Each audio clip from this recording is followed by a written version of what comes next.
Governor Tony Evers and potentially become Wisconsin's first dyslexia-specific law. There is some debate over how to support struggling readers, and that debate's far from over, but some legislators are uncomfortable with defining dyslexia in state statute. So they also don't want the bill to exclude other reading disorders, so there's still some work there. Regarding tobacco and young people, Senator Howard Markline is circulating a bill to raise the age for tobacco products from 18 to 21 in Wisconsin. The proposal, called T21, has seen significant momentum across the United States in the past few years. To date, over 475 cities and counties in 29 different states have taken action to raise the tobacco age to 21. Senator Markline's proposal, known as LRB 2839, would raise the age for purchasing cigarettes, tobacco products, or nicotine products from 18 to 21. The bill also prohibits the purchase of vapor products by or on behalf of a person under the age of 21. The bill does not grandfather in current 18, 19, or 20-year-olds and does not make exemptions for active military persons. Clean water. Clean drinking water being a hot topic in the state capitol, 4 GOP lawmakers are circulating legislation to address lead-tainted water in schools, daycare centers, group homes, and summer camps. One bill would require all schools that receive public funding to test for lead contamination in their drinking water. If the presence of lead was above allowable levels, the source of the water would have to be taken offline and an alternative source would have to be provided. If remediation was necessary and schools couldn't afford it in the current budget, districts could go to a referendum outside of a regularly scheduled election. This bill would also encourage loans from the Board of Commissioners of Public Lands by using money from a largely federally funded program to buy down interest rates for remediation. The second bill would require testing drinking water for lead as a condition to renew or continue licenses for daycares, group homes, and summer camps. If unacceptable levels of lead are detected, the contaminated source would have to be taken offline, clean water provided, and a remediation plan developed. So we're going to be watching these things carefully as they move forward. And then at the federal level, President Trump has signed into law the 2019 budget. One key feature is that it calls for raising limits on federal discretionary spending by $320 billion. Only about $77 billion of the new spending authorized by the deal would be offset by spending cuts. Less than $150 billion in spending cuts the White House had called for earlier. Under the package, both defense spending and non-defense spending, including spending for education programs, will increase. And then there's been some headlines recently regarding the U.S. Department of Agriculture's proposing changes to its Supplemental Nutrition Assistance Program, also known as SNAP. The chair of the House Education and Labor Committee said it could impact more than 500,000 students who receive meals at school. Secretary of Agriculture, Sonny Perdue, said the new proposals would close a loophole in the existing program. It should be noted that free and reduced lunch can be awarded outside of SNAP. Parents would have to complete the requisite forms. So we're working on the communication around that, because if families are eligible to receive SNAP, we can do direct certification for free and reduced lunch. So it takes out some of the paperwork, and we're going to have to, I think, be careful about watching to make sure that every family that needs access to breakfast and lunch at school gets that access. All right, district recognitions. So from Communication and Community Relations, this is going to be a really cool event. So GE Healthcare, on Wednesday, August 21st, Irving Elementary School and James Dotke High School will participate in the 25th annual GE Healthcare Community Service Day. It's the first time schools in the West Allis, West Milwaukee School District will be part of the Mega Volunteer Service event. Many indoor and outdoor painting projects are on the task list at Irving Elementary School. GE Healthcare has also provided generous funding to upgrade the tot lot. It's going to be a fully accessible tot lot. The Irving Elementary School PTA, BCI, Burke Company, and a memorial in honor of a former Irving 4K and early childhood special education teacher, Cindy Vitale, are also helping to fund the new play area. At James Dotke, plans are underway to relocate the library, paint the hallways with murals, and create a more vibrant setting. The big focus will be repainting the auditorium. The projects will customize the building with the Dotke motto, mascot, and colors. We want to give a lot of thanks to our Assistant Facility Manager, Dan Bartz, Principal Chris Gosch, Principal Greg Gels for their work on GE Healthcare Community Service Day. This particular day is also going to be on, we'll have a lot of media that covers this, and Fox 6 is working with GE, and they're, I think if I read the script right, they're going to be doing 4 live shots from Irving during the time when the volunteers are here. So it'll give us some nice press coverage as well. And then Village at Manor Park, special thanks to Mrs. Virginia Struckle and our friends at Village at Manor Park. They are collecting school supplies for Pershing Elementary and Longfellow.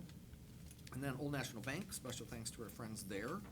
They are collecting school supplies to be distributed at our schools when the kids come back. And that is the recognitions, and then just a couple quick updates. Last week, we had a really great leadership retreat with George Kuros. We put that in some of the internal notes to the board.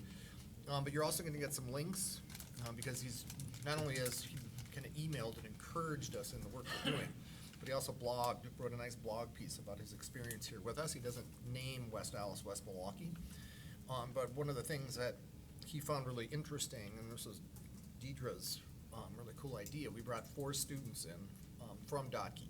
A couple that are there right now, one that graduated recently, to really have the conversation about what do you want your school to be like? What does it need to be for you to be successful? And, you know, the themes that George Kuros picked up in his blog post are exactly what I heard.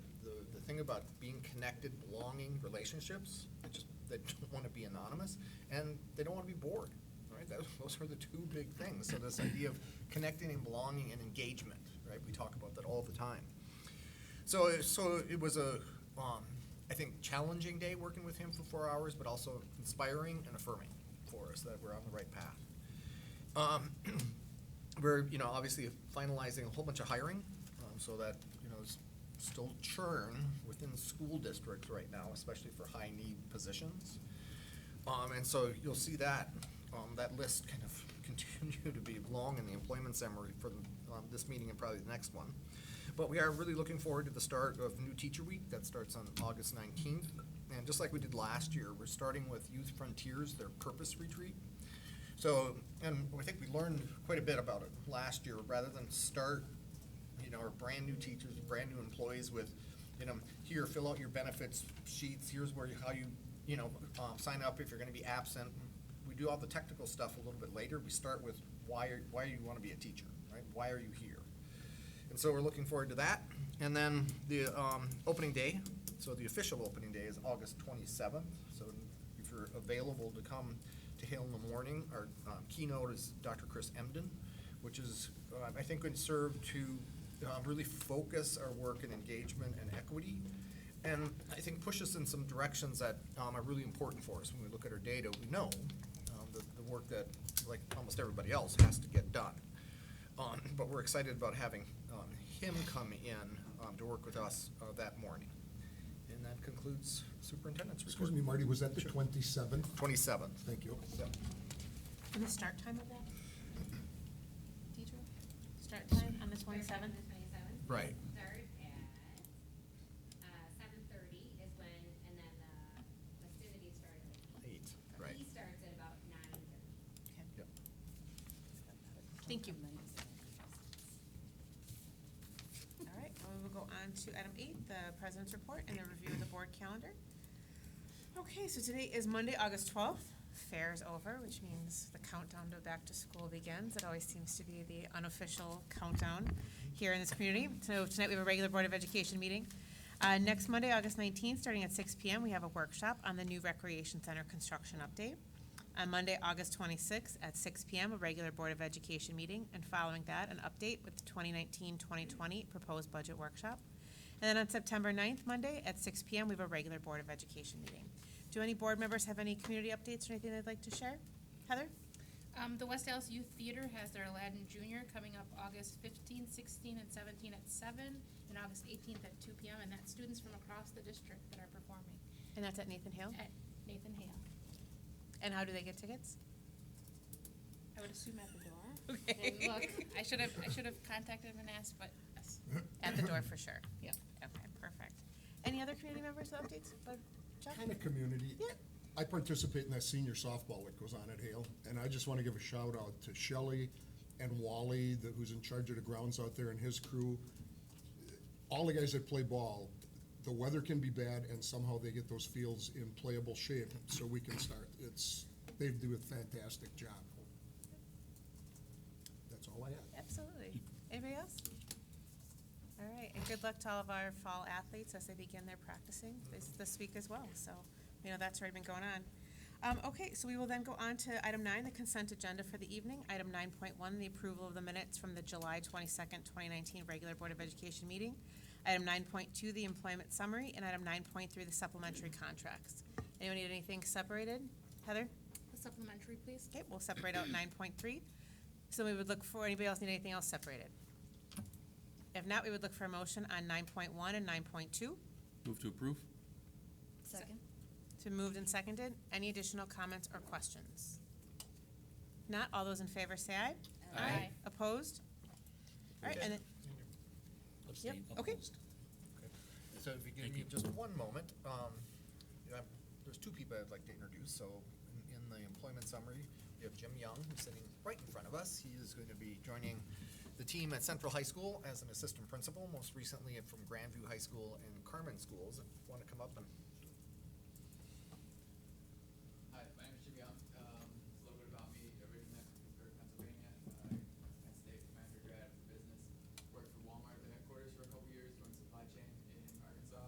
Didn't like it at all, so I decided to go after a career. I moved here to Milwaukee with my now wife. I did Teach for America and was a middle school English teacher at Atlas Prep. It's a school in Bayview. And then my second year there, I was a dean and a teacher. I moved then to Carmen Northwest, where I was the founding dean of students. After a couple years of that, I moved into an operations role for all of the Carmen schools. And then for the last 2 years, I've been at Grandview, which is an MPS contracted school or an alternative credit recovery school that serves at-risk students. And then now, obviously, I'm about to get started at West Dallas Central. For me personally, having worked for the last 8 years in the city, serving the kids of Milwaukee, West Dallas Central is really like a dream job because I've worked at a college prep school, I've worked at an at-risk school, and going to Central allows me to kind of combine everything all at once while still serving kids that are really important to me. So I couldn't be any more excited. Really, really looking forward to getting started. Everyone that I've met so far has been great, and I got to tour the school the other day, and the offerings for kids from music to sports to drama to shop are just, they were just so great. I couldn't stop smiling. So really looking forward to getting going and working with the team there. Great. Thank you so much. Welcome Welcome. aboard. Welcome. Welcome. Okay, next person I want to introduce is Steve Eichmann. So Steve was hired quite a while ago, but just recently joined us as our new manager of facilities. And he's been very busy touring buildings, as you might imagine. Hi, thank you. I haven't met all of you, but I look forward to meeting you and working with you. A little bit about myself as well. I'm originally from Janesville, born and raised there, and I've worked in public schools for over 30 years. I started out in the school district of Janesville, working in the summer on the grounds crew and the maintenance crew. Then when I was going to UW-Whitewater to get my graduate degree, I was working as a head custodian at an elementary school. 7 years ago, moved out to California, was the chief financial officer for 3 different districts out there. Not at the same time, but 3 different ones at different times. But our family has always been in Wisconsin, and we figured it was time to move back. Saw this position. I like the vision, the mission, the beliefs of the school district here. Interviewed for the position and was fortunate enough to get it. And as Dr. Lexman said, I was hired a while ago, but I officially started last Monday.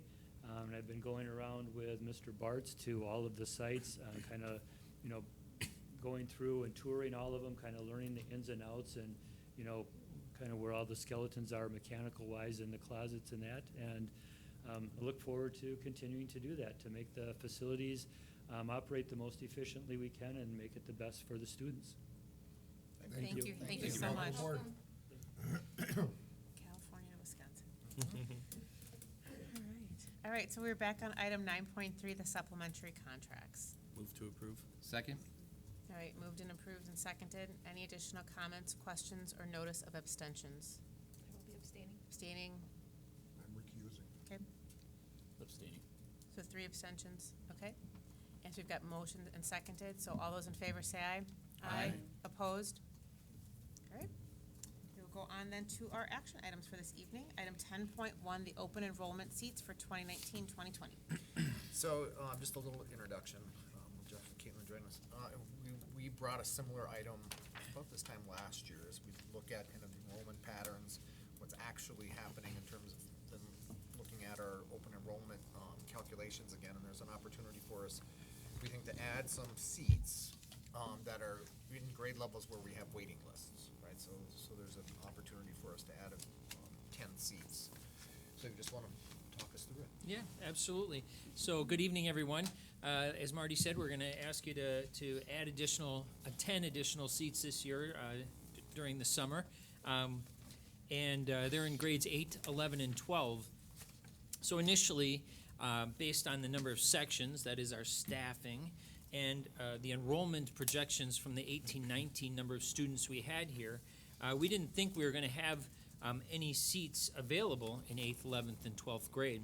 So initially, we recommended no seats, and now it appears that there is some room. Essentially, every year we talk about open enrollment kind of being the topping off process, right? Just adding a few to fill out the grade level, so to speak, so that so that we can maximize the number of students in seats. And basically, that's what's going on here. There is a little chart in your board packet. If you looked at it, it shows that we did open up 270 seats back in end of January. And likely, you can see there how many seats have been taken. We're at 166 as of last Friday.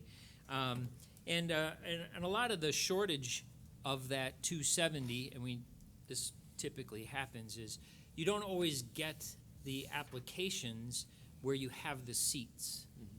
So that mismatch sometimes, always produces a shortfall. So that's why we like to kind of review in the summer, figure out where we do have some seats, and try to bring those people on board. We think we'll end up around 170. 10 additional here would take us to, we're guessing, about 180 seats. We've got people waiting for these spots where we didn't have seats, so we feel like they're very likely to take them. So that's what I have. Questions? Comments? If not, we'd look for a motion. Move to approve. Second. Moved, improved, and seconded. Any additional comments or questions? If not, all those in favor say aye. Aye. Opposed? All right. Thank you very much. Welcome to those families. Okay, a different Jeff will join us. Yep, absolutely. We'll move on to item 10.2, the employee handbook. So this has been a work in progress for some time, and it is important for organizations every few years to update employee handbook language as laws change, as the way we operate changes. And this has been a collaborative effort. There's been a lot of people that have kind of had their kind of hands and brain in this document. And I'll let Jeff kind of walk through the process a little bit. And we're hoping with the board's support tonight, then we can have this ready to go for the beginning of the year. There are some things that are going to change as we adopt Neola. So all the policy numbers will shift and those kind of things. So there'll be an update to it as we work through the year. But we're ready to move this forward with the board's support. Good evening. We're excited to be able to kind of share this new employee handbook. And before I get started, just in regards to kind of the process that we've gone through and some of the major highlights of the handbook, I wanted to recognize Beth and Tess Thomas in regards to the work that they've done in the past 2 months. They took kind of a skeleton of an outline and have put it into the format that it is right now, and it's a very impressive looking document. And so I know that they've spent many hours, and so we appreciate the work that they've done. As Dr. Lexman mentioned, this process started with Dr. Sperry, and he started really the ball rolling and looking at other districts and what handbooks were out there. So since 2016, West Dallas has been operating under multiple handbooks, and so there was a support staff handbook and then a professional staff handbook. And so about 1.5 years ago, process started to get one comprehensive handbook.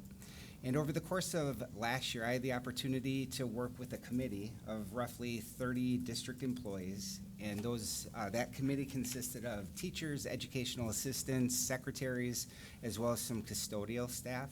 and so it's a good representation of our district. And really, we work together monthly, working through different sections of the handbook. And basically, the committee discussed, questioned, edited, and kind of put the contents together. And that's what we're here to present tonight. My board committee also worked through this last year, and our legal counsel has read through it as well. So there have been many eyes that have kind of looked through this and read through it. In regards to the new handbook, just kind of some ideas or words that I put down here. It's very concise, very interactive, very informative, and laid out very clearly. And again, it's one comprehensive handbook for the entire district staff. So some features, and Beth is going to kind of walk through this, but some features of this are there are hyperlinks. Those hyperlinks, for example, you can double click on any of the parts of the table of contents and it will take you to that section of the handbook. The hyperlinks, we have all the board policies, the current board policies hyperlinked to this. And as Dr. Lexman mentioned, as we work through Neola, that will change to the new Neola policies, but it's currently our current board policies. We have district calendars. We have the direction sheets that Beth and her department have worked through. So that's a very neat piece of this, that any information that any employee will need, they have access to it through this. We also are requiring staff to acknowledge on a yearly basis that they've read and understand the expectations in this. And the plan is to use a Google document similar to what we use for the Rights and Responsibilities Handbook. And so that will be, once again, a new feature. And one thing that we talked about in our board committee, and this was a really big topic as we moved throughout this process, was kind of this idea of social media. And so the social media portion of this talks about appropriate interactions with students. It also talks about the appropriate use of Facebook and Twitter and those accounts on a personal basis. The wording was very specific in regards to what our committee came up with.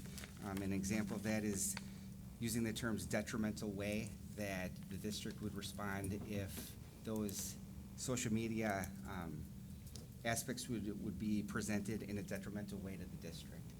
And so I don't know if Beth has anything that she wants to add, but y'all had a copy of the handbook, and I guess if there's any questions, hopefully we can answer them at this time.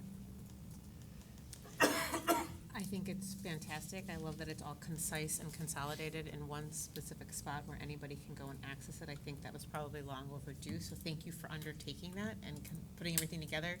I think this really streamlines things. It also kind of, again, everything goes back to the strategic plan and employee engagement and everything, and clear, concise communication and access and things like that. So the fact that it's there, you can link to it, it's all, you can get to all the different places you need to go. I think this is going to be a huge enhancement for staff and for anybody who's looking for this information in public. So good work on that.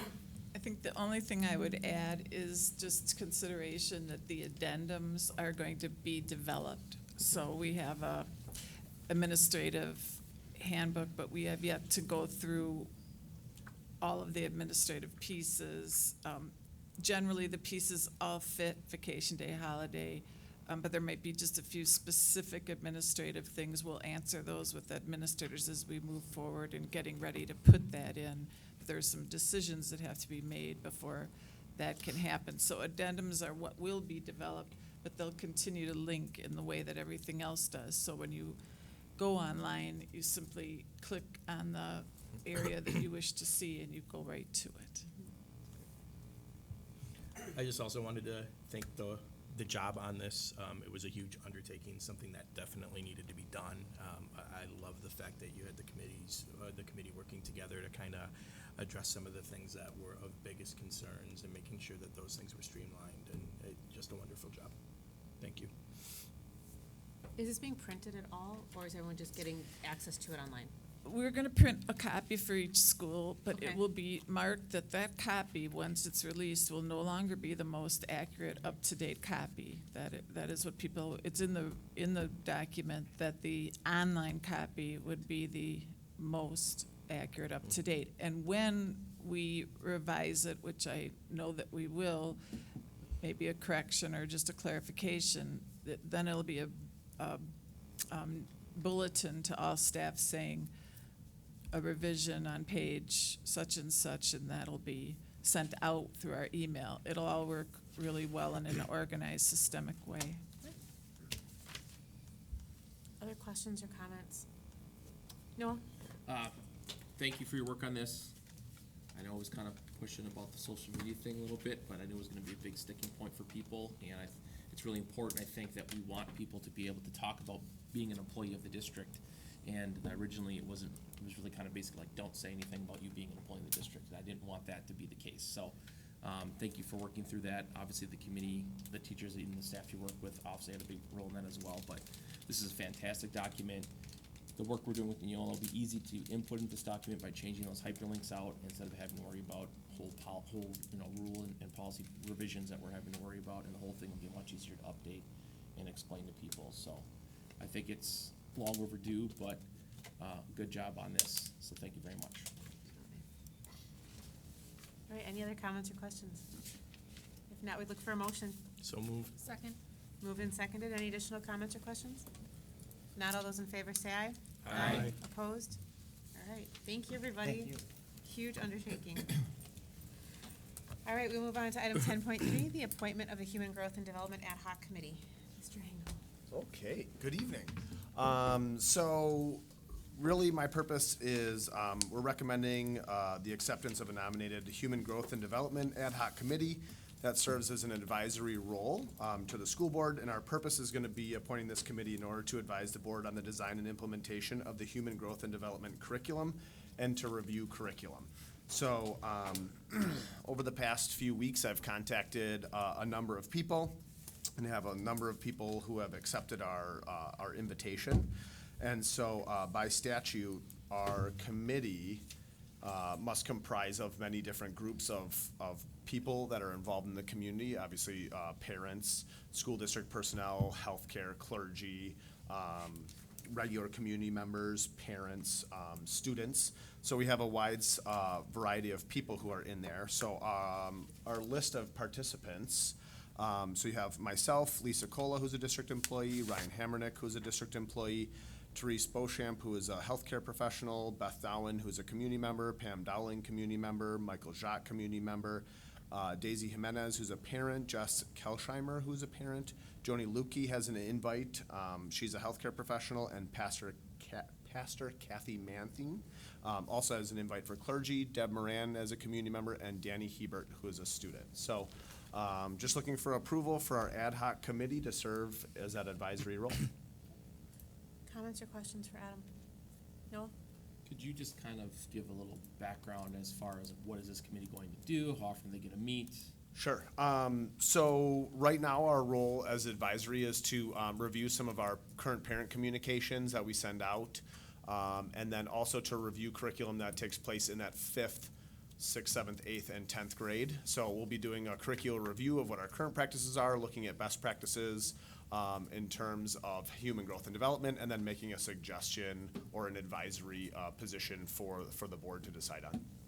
So right now, we have a meeting this week, and then we'll see kind of how far we get in that role this week, and then decide our next committee meeting. We're thinking that we could probably get it done in 1 or 2 meetings. Are those meetings open to the public? Yes, they'll be posted, yes. Other comments or questions? If not, we would look for a motion. Move to approve. Second. Moved, approved, and seconded. Any additional comments or questions? Not all those in favor say aye. Aye. Opposed? That passes. Thank you.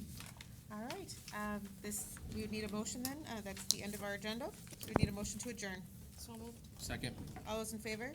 Aye. Opposed? All right, thanks, everybody. Have a great evening.